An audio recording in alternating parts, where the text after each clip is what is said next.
n+1. Issue number 8. Recessional. September 14, 2009. Rise of the Neuronovel. By Roth. A specter is haunting the contemporary novel. The last dozen years or so have seen the emergence of a new strain within the Anglo-American novel, what has been variously referred to as the novel of consciousness, or the psychological or confessional novel. The novel, at any rate, about the workings of a mind, has transformed itself into the neurological novel, wherein the mind becomes the brain. Since 1997, readers have encountered, in rough chronological order, Ian McEwan's Enduring Love, de Clérambault's Syndrome, complete with an appended case history by a fictional presiding psychiatrist and a useful bibliography, Jonathan Lethem's Motherless Brooklyn, Tourette's Syndrome, Mark Haddon's Curious Incident of the Dog in the Nighttime Autism, Richard Powers' The Echomaker, Facial Agnosia, Capgras Syndrome, McEwan again with Saturday, Huntington's Disease, as diagnosed by the neurosurgeon protagonist, Atmospheric Disturbances, Capgras Syndrome again, by a medical school graduate, Rivka Galchen, and John Ray's Lowboy, Paranoid Schizophrenia.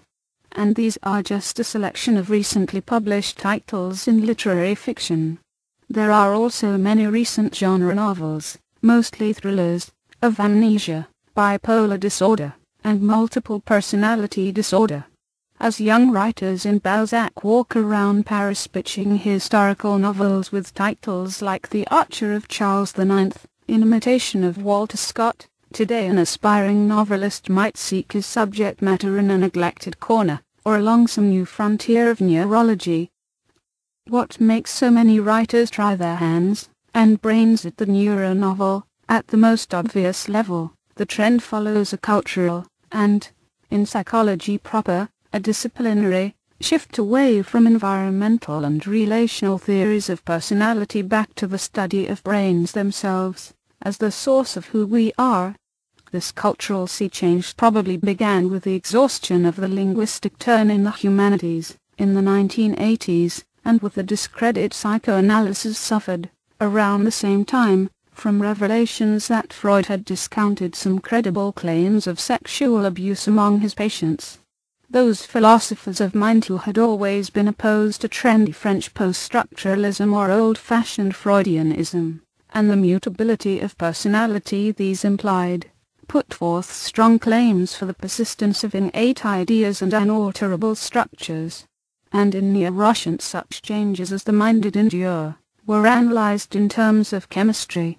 By the early 90s, psychoanalysis, whether of a Lacanian, and therefore linguistic variety, or a Freudian and drive-oriented kind, was generally considered bankrupt, not to mention far less effective, and more expensive than the psychiatric drugs, like Prozac, that began to flow through the general population's bloodstream.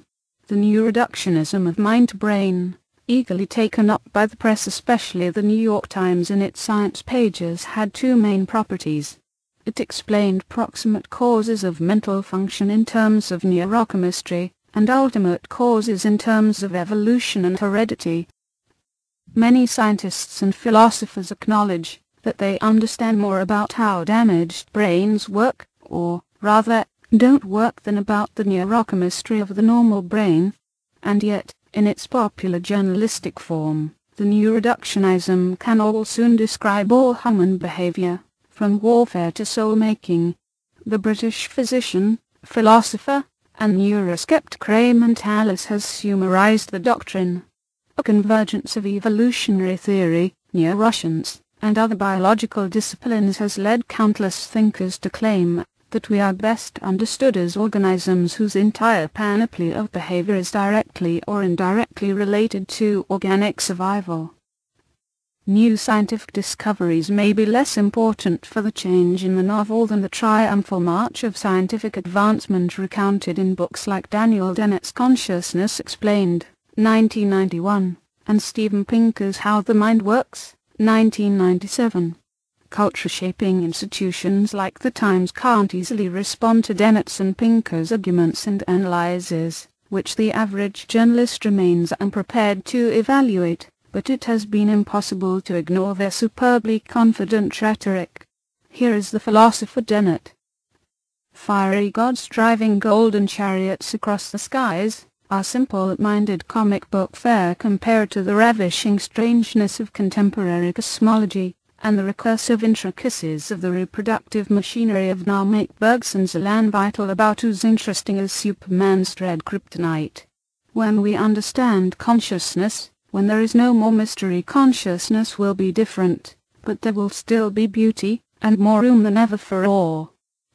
The program was to develop a full redescription of consciousness in scientific terms. A corollary program in philosophy of mind was the eliminativism of Paul and Patricia Churchland, who dismiss folk psychological terms, such as happiness, sadness, excitement, anxiety, etc., as constituting a hopelessly and indeed meaninglessly imprecise vocabulary without bearing on the actual activities of the brain. In 1949, Lionel Trilling could write, "A specter haunts our culture. It is that people will eventually be unable to say they fell in love and married, let alone understand the language of Romeo and Juliet, but will as a matter of course say their libidinal impulses being reciprocal, they activated their individual erotic drives, and integrated them within the same frame of reference." The joke is now quaint. The possibility of an orthodox everyday Freudianism turned out to be no more ultimately threatening than the other specter Trilling was alluding to. Today people, or a certain class of university-educated ones, are likelier to read books like The Female Brain than to consult any psychoanalytic writer on female sexuality, and to send emails like this almost serious one I received from a friend. In advance of your date in Brooklyn, there are one or two things to know, and one or two things to get ready to do. First, we should hope that N is post-menstrual, and therefore on an estrogen up. Day 12 of the menstrual cycle would be best. Testosterone will be kicking in with a bit of androgen on top of the estrogen, making N somewhat aggressively sexual. Of course she will also be speeding toward ovulation, and will be at her verbal and intuitive best. So, use a condom, and do a lot of looking in her eyes. Girls are pre-wired at birth for mutual gazing, unlike boys. Give her a lot of face. Her capacity to read emotions and her need to evaluate the facial expressions of those around her will be at a peak, setting in motion circuits established during estrogen flushes in utero, and the massive estrogen marination which took place during infantile puberty and hyped up during adolescence. So, smile. In this language, one now needs more words than ever to say they fell in love, and we haven't even got past the first minute of the first date. This is a problem. What to do after psychoanalysis, and before Dennett's mystery-banishing total explanation of consciousness has arrived? Of course it's not as if mid-century novels were case studies written in Freudian jargon, but an era in which analysis, rather than neurology, was taken to offer the most authoritative account of personality was an era more friendly to the informal psychological explorations of novelists. After all, introspection of the self and observation of others were Freud's main tools as they remained the novelists'. The change we are discussing here was arrestingly summarized in one of the rare recent novels of psychoanalysis, Daniel Menneker's The Treatment, set in the early 1980s, but published in 1998. In Our New Age or so complains Dr. Morales, the oracular shrink in Menneker's novel Treatment will no longer consist of explorations of significance and spirit and mystery, but quick fixes, 12 steps, behavioral adjustment, and pills. Morales's elegy for the old ways, delivered in a comic Cuban accent, begins with a claim to be the last Freudian. The last of a line that stretches from Moses to Aristotle through Cicero to our good Lord Jesus Christ and Aquinas, and Maimonides and Shakespeare and Montaigne and finally to Freud, and then to me. A line of fascination with and respect for the dignity, the very concept of the human soul. Freud will die, as Marx will die, and all that will be left of those 19th century giants of intellect will be the unpityingly neutral doctrines of Charles Darwin. Darwin is the man who must bear the responsibility for the end of meaning. Ian McEwan's Enduring Love, 1997, effectively inaugurates the genre of the neuronovel, and remains one of its more nuanced treatments. The narrator, Joe Rose, is a science journalist, a self-styled man of the Enlightenment. Elitist but meritocratic, Joe is given to saying things to his girlfriend like, "Don't you think I'm some kind of evolutionary throw forward?" Despite this weakness for self-congratulation, he is a decent guy who has the bad luck to become the object of a love with no cause, but the deluded lover's neurochemistry. The demon lover, one Jed Parry, meets Joe for the first time as part of a group of men trying to save a boy from being blown away in a hot air balloon. The accident, or accidents, happen while Joe is on a picnic with his girlfriend Clarissa, a kid scholar.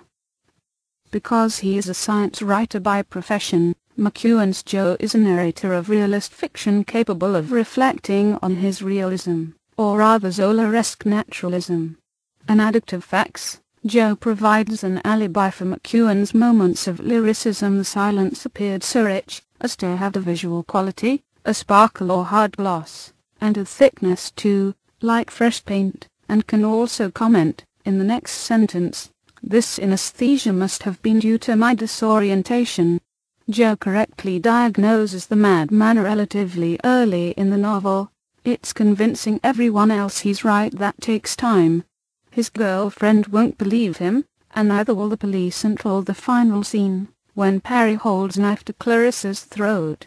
Suffering from the Clérambauts, Parry is beyond reason or persuasion, as Joe, a Darwinian, had always alleged.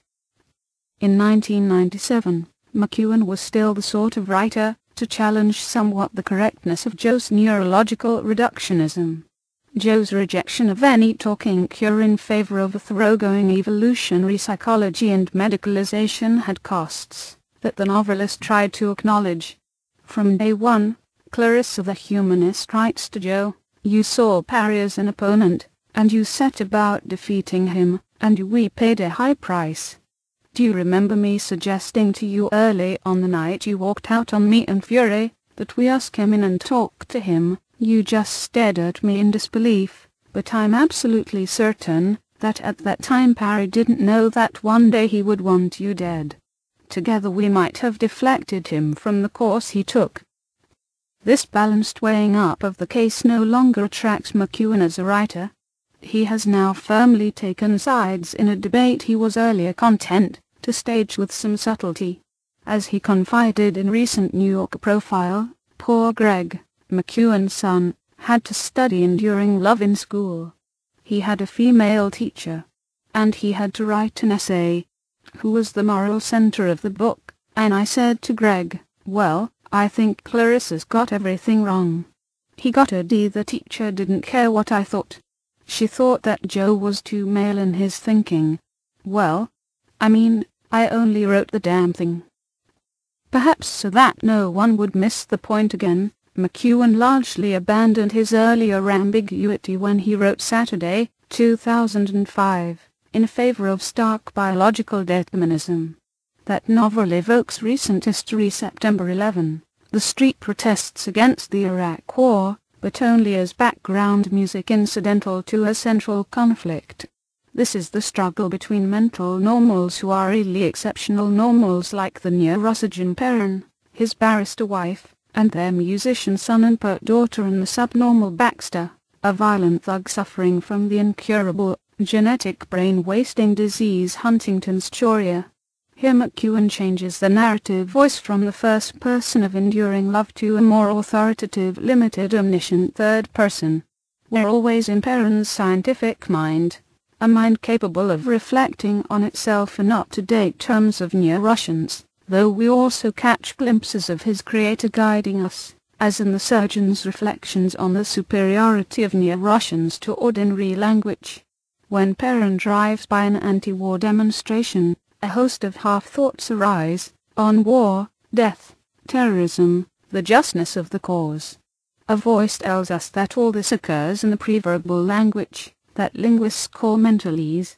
Hardly a language, more a matrix of shifting patterns, consolidating and compressing meaning in fractions of a second.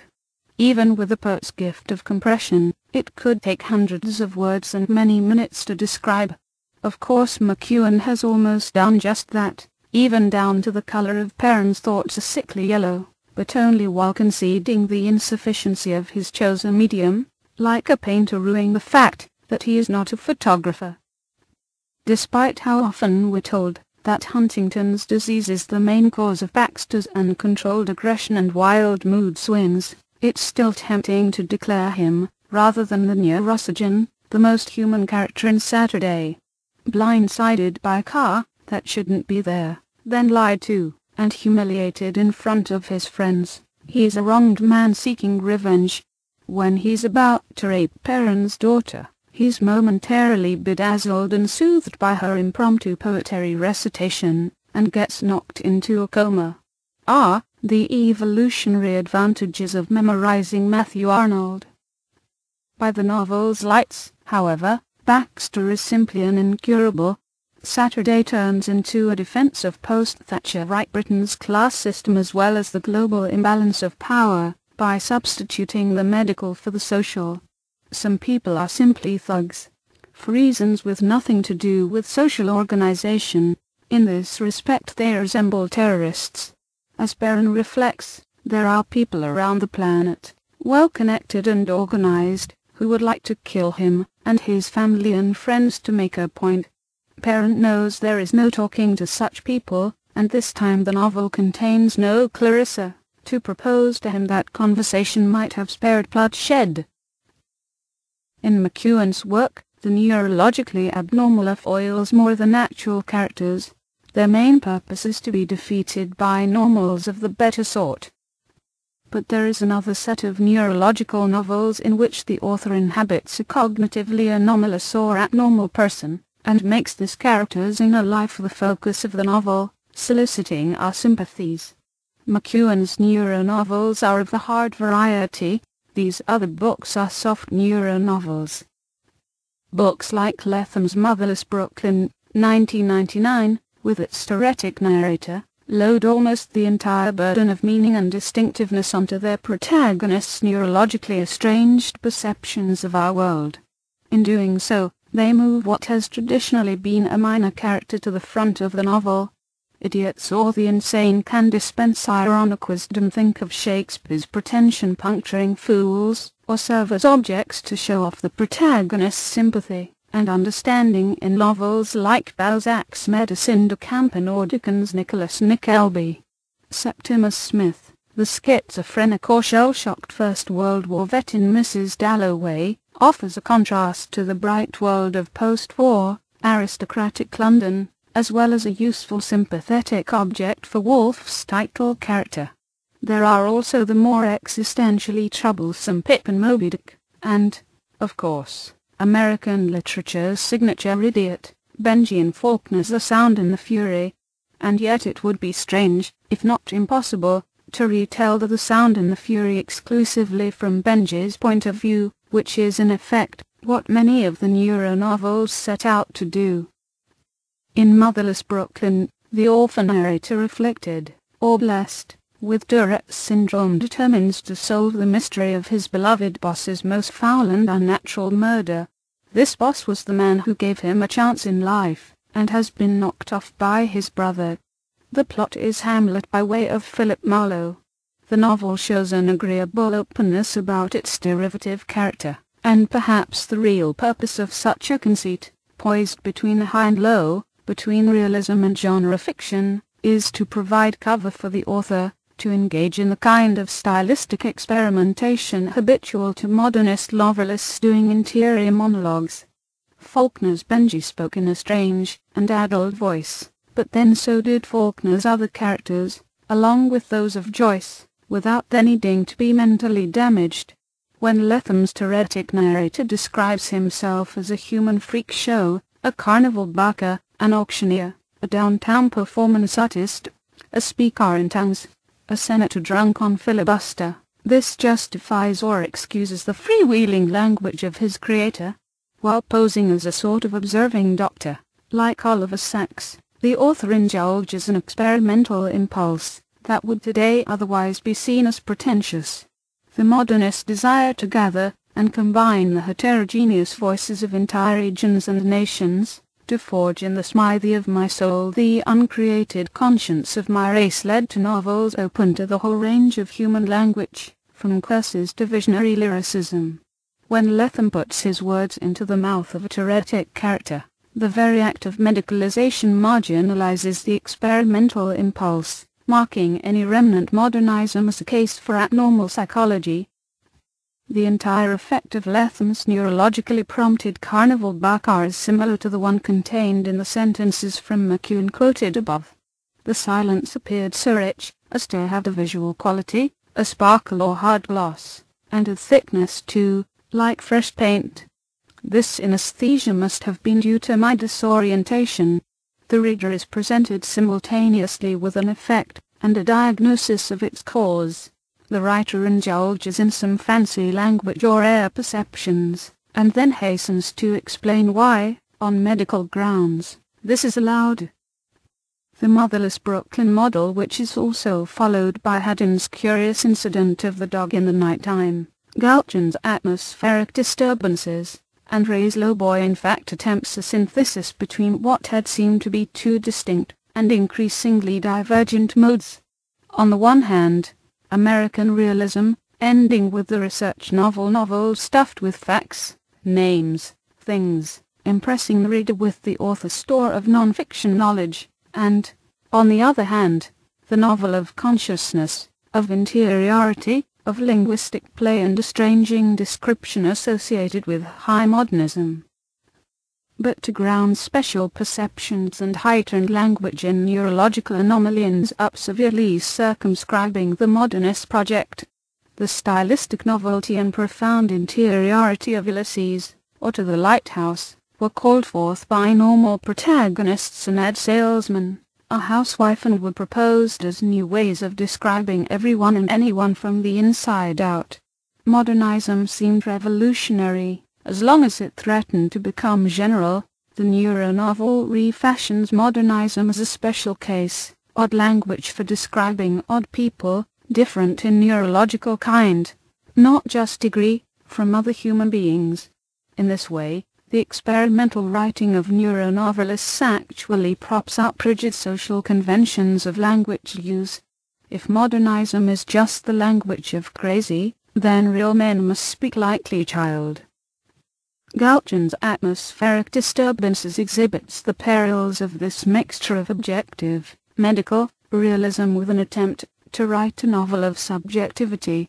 The novel is narrated entirely from the point of view of Leo Liebenstein, a man who, suffering from Capgras syndrome, believes his wife has been replaced by an exact replica. The delusion sets in when Liebenstein wakes up, Gregor Samsa-like, from uneasy dreams and a migraine. I was then a 51-year-old male psychiatrist with no previous hospitalizations, he tells the reader, as though giving a medical report on himself.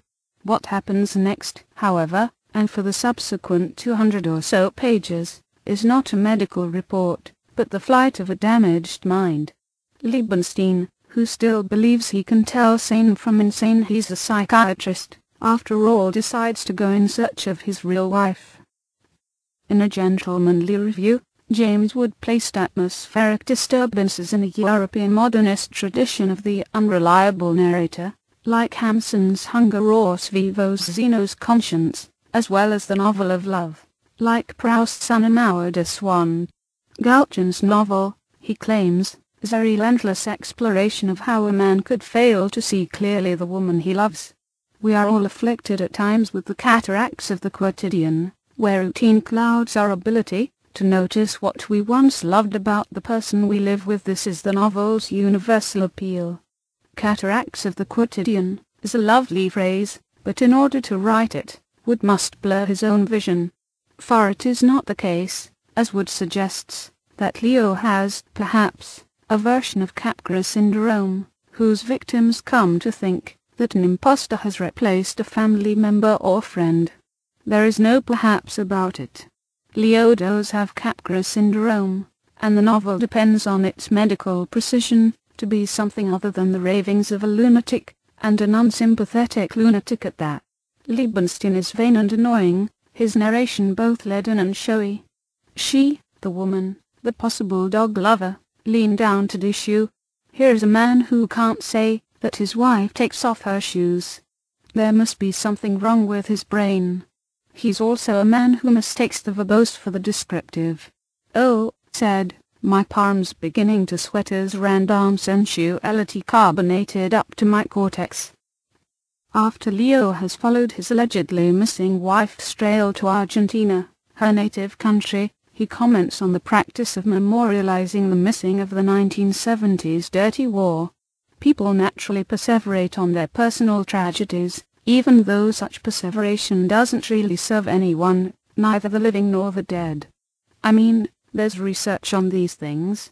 It's simply not a practical use of time to think constantly of the dead. Such reflection, at once unfeeling and pretentious, why does he have to say perseveration, is of a piece with Liebenstein's jerkish personality, which his disorder neither explains nor excuses. Meanwhile, Liebenstein's tics and riffs effectively bury the actual plot of the novel. Rima, Liebenstein's wife, who is there the whole time as her husband raves and treats her like an alien, must keep her cool, in order to save her marriage. She even runs after him to Argentina. That she thinks the marriage is worth saving at extraordinary cost is assumed but never addressed. The novel, it turns out, makes most sense not from a neurological standpoint, but under the lens of an old-fashioned Freudian interpretation. For we learn that Rimar's father may have been disappeared during the Dirty War, although it's possible he just walked out, and we also know that Rimar has married a man who would be roughly her father's age, were he still alive, or around. So Rimar seems predestined to love an absent older man, an Oedipal rather than neurological mystery, but not one the novel attempts to illuminate. Of course you can make Liebenstein's delusion into an allegory of a universal condition, as Wood does, but only at the expense of novelistic and medical specificity both. In some way, perhaps we all suspect our loved ones of being impostors, but if this is so, how can it be that some people have Capgras syndrome and most do not? The difference in degree is a difference in kind. But a neuronovel like Galchen's wants to have it both ways, to combine the pathological and the universal. Even as it relies on something like a readily meaning impulse, we want to be able to generalize, or approximate or metaphorize the rare neurological condition into some kind of experience compatible with our own. It also baffles and frustrates the same impulse. Any possibility of the necessary interpretive leap is disavowed by the pathological premise of the novel itself. By turning so aggressively inward, to an almost cellular level, this kind of novel bypasses the self, let alone society, or history, to arrive at neurology, privacy without individuality. And the deep logic of the story is likewise not one of irony or fate or comeuppance, but simple contingency. The etiology of a neurological condition is biological, not moral. And mere biological contingency has a way of repelling meaning. The aesthetic sensation a reader gets from the neuronovel is not the pleasure of finding the general in the particular, but frustration born of the defeat of the metaphoric impulse. We want to make the metaphor work, to say, yes, we are all a bit like a paranoid schizophrenic sometimes, or, yes, as Mark Haddon's autistic narrator needs to separate the foods on his plate, and not let them touch, to sort colors into good and bad, so am I in my impulse to classify a new genre.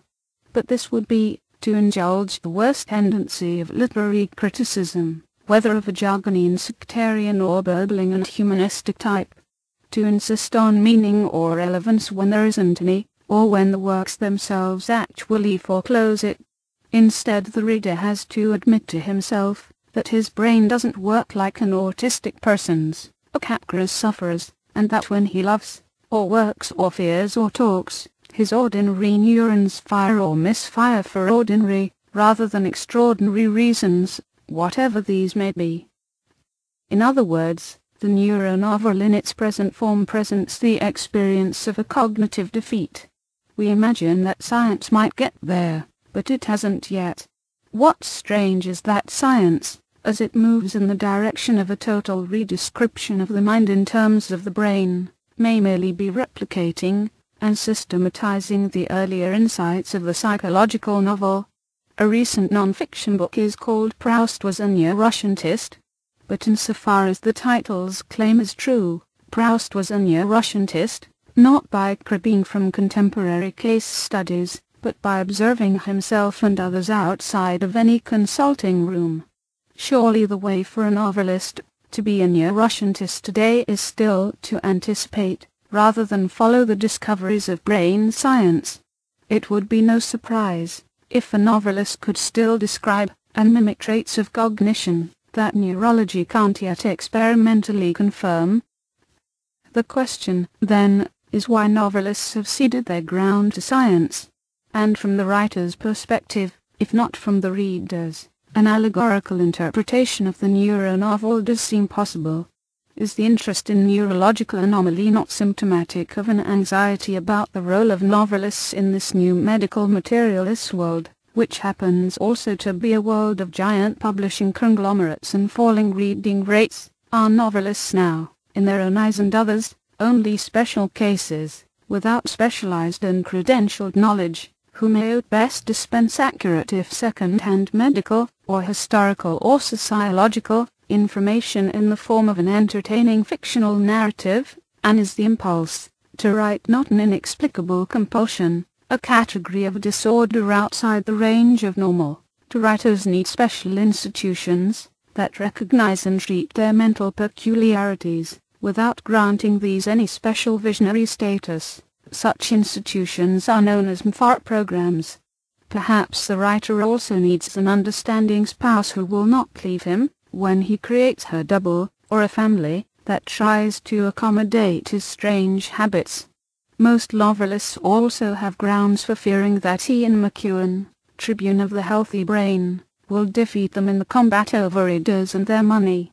To put all this more simply, the neuronovel tends to become a variety of metanovel, allegorizing the novelist's fear of his isolation and meaninglessness, and the alleged capacity of science to explain him better than he can explain himself.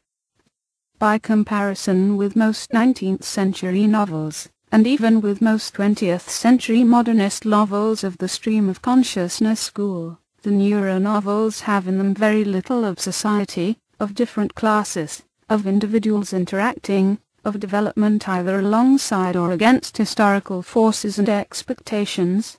Iris Murdoch, whose fate it was to become better known, through her husband's memoirs, as an Alzheimer's patient than as a novelist, observed that the 20th century novel had lost both religion and society. A mid-century novelist who wanted to write about society had first to take pains to reconstruct it, to research something that to George Eliot or Dickens had been more or less spontaneously available. And the 20th century decline of religion meant a common moral frame of reference couldn't be taken for granted either. So post-war writers as different as Nabokov and Sarraute and Bellow were thrown back on themselves. But at least they retained that subject matter, the personal, the self.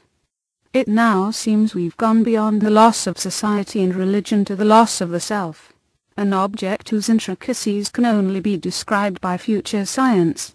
It's not, of course, that morality, society, and selfhood no longer exist, but they are now the property of specialists writing in the idioms of their disciplines. So the new genre of the neuronovel, which looks on the face of it to expand the writ of literature, appears as another sign of the novel's diminishing purview,